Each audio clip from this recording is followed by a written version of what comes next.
Du 28 au 30 septembre s'est déroulée à Montpellier la deuxième édition du festival Watertrip consacré au voyage et à l'aventure. Durant cette manifestation, nous avons rencontré Laurent Balesta, biologiste marin, réalisateur du documentaire 700 requins dans la nuit, maître de cérémonie du festival. Qu'est-ce qui vous a donné envie de revenir sur ce festival d'aventure cette année ? C'était agréable à vivre. Enfin voilà, il y avait beaucoup de monde, il y avait une belle ambiance, et beaucoup de motivation. Moi, je suis aussi un spectateur, quoi, donc j'ai envie de regarder tous ces films-là. Ça m'intéresse de voir ce que font les aventuriers du monde entier. Et voilà. L'année dernière, il m'avait demandé d'être président du jury et moi j'avais accepté bien sûr, mais c'est vrai que c'est difficile c'est difficile, comme il faut forcément choisir. J'avoue que je suis content aussi de ne pas être au jury. En revanche, je suis censé animer, faire le maître de cérémonie, accueillir les aventuriers. Alors ça, c'est un vrai plaisir, même un privilège de recevoir chaque protagoniste de chaque film diffusé. Et voilà, donc c'est vraiment une sensation de privilège et de plaisir que de pouvoir participer à ce deuxième festival. Qu'est-ce que ça évoque le mot aventure pour vous ? L'aventure, il évoque plein de choses. C'est cette possibilité que l'on a tous, même quand on croit qu'on ne peut pas, de sortir un peu des sentiers battus et d'aller voir ailleurs ce qui se passe, d'aller voir ailleurs comment on se conduit. Il y a des formules consacrées, hein. Il y en a qui parlent de sortir de sa zone de confort. Alors ça, moi, j'ai jamais bien compris, parce que je trouve presque que le confort, c'est un vrai danger. Donc évidemment qu'il faut en sortir. Le confort, des fois, c'est un peu comme une drogue, c'est-à-dire ça. Le confort, c'est une source de plaisir, mais c'est pas forcément une source de bonheur. Et quand on dit sortir de sa zone de confort, moi j'aurais tendance à dire sortir de la drogue du confort, sortir de ce baume, de cet envoûtement du confort qui fait que souvent on n'ose pas aller voir ailleurs ou faire autre chose que ce que l'on fait habituellement. Et voilà. Moi, dans l'aventure, il y a d'autres choses. Pour moi, dans l'aventure, il y a aussi, et je parle pour moi, d'aller percer des mystères.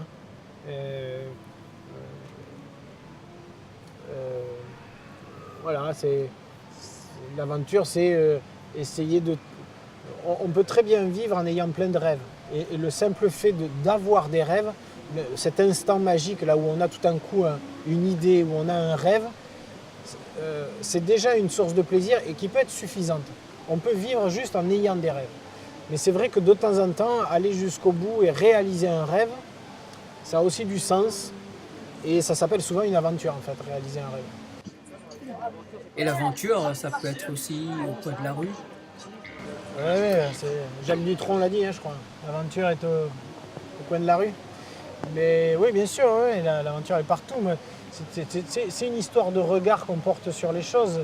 Quand j'étais adolescent et que j'allais plonger dans la vallée de l'Hérault au-dessus de Montpellier, je vous garantis que j'étais intimement persuadé et convaincu que ce que je vivais était une grande aventure.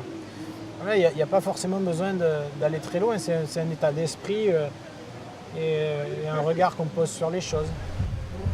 Et justement, 700 requins dans la nuit, ça a été une grande aventure aussi. Ouais, c'était une grosse aventure, bien sûr. C'était aussi une grosse galère. Parce que forcément, il y a mille et une choses à régler, il y a mille et un problèmes. Souvent, d'ailleurs, c'est une définition que j'aime bien de l'aventure, quoi. L'aventure, ce synonyme romanesque pour dire galère, quoi.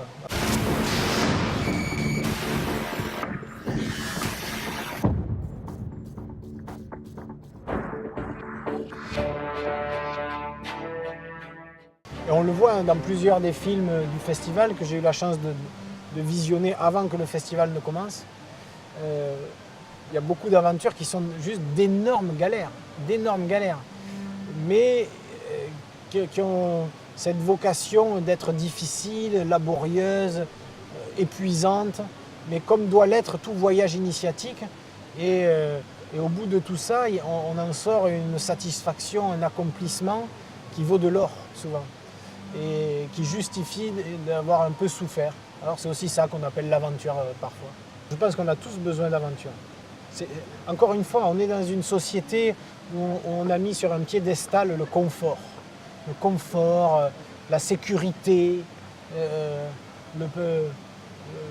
le CDI, enfin toutes ces choses-là, mais toutes ces choses-là qui tuent l'aventure dans une certaine mesure. Le confort, la sécurité, ça empêche la surprise, ça empêche beaucoup de choses. Et donc je ne dis pas qu'on peut pas, qu'il ne faut pas le rechercher, mais il faut essayer de trouver d'autres choses aussi. Moi je souhaite le confort à tout le monde en fin de vie, quoi. Voilà. Mais il y a un parcours avant où le confort ne doit pas être la priorité, du tout.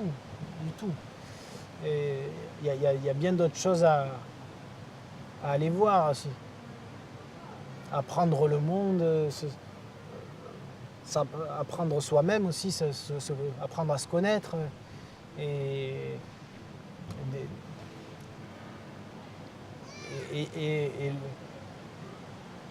Ça devrait être ça les rêves, avant tout, les rêves des jeunes. Et voilà, j'espère qu'il y en a encore beaucoup qui rêvent comme ça. En tout cas, ce genre de festival, ça peut que ouvrir les yeux là-dessus. C'est l'avantage de ces films d'aventure. C'est des films qui vous font rêver, mais ça vous fait rêver avec de la réalité.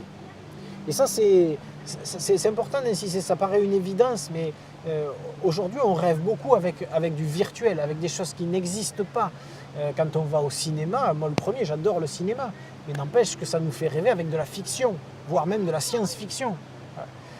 Là, quand on va voir un documentaire au festival, on rêve avec de la réalité. Et ça, c'est intéressant parce que du coup, on peut s'en inspirer, on peut s'en imprégner, on peut se dire, tiens, je vais faire pareil, parce que c'est possible. Parce qu'encore une fois, partir à l'aventure, ce n'est pas une histoire de compétence, c'est une histoire d'appétence, c'est une histoire d'envie. Et ce n'est pas une histoire de savoir-faire, c'est une histoire d'envie vraiment. Quel est le déclic qui vous a donné envie de faire ce que vous faites aujourd'hui ? C'était de regarder à la télévision, les aventures du commandant Cousteau, qui partait avec son équipe explorer, relever des défis, affronter des dangers. Moi, ça me faisait rêver. Du coup, l'heure d'après, dans le jardin, dans la maison, je m'y croyais, quoi. Je jouais à ça. Quand j'allais à la plage, quand j'étais gamin, je ne jouais pas aux cow-boys et aux Indiens, je jouais au commandant Cousteau.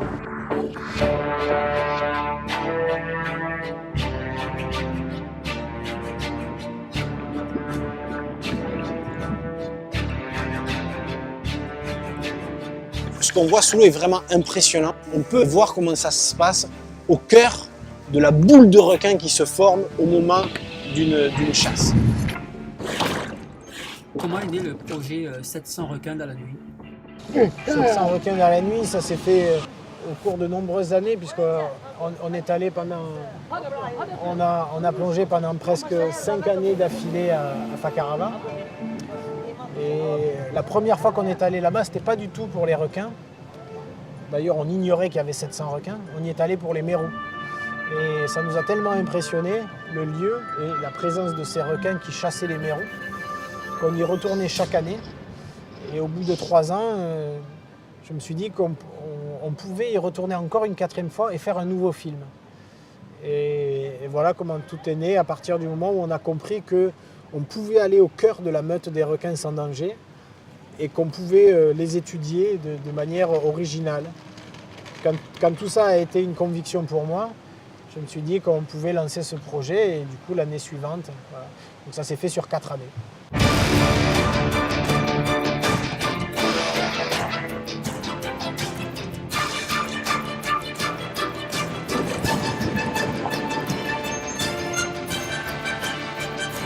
Et là, quels sont vos projets? Mes prochains projets, passer 15 jours à 100 mètres de profondeur en Méditerranée. Merci beaucoup.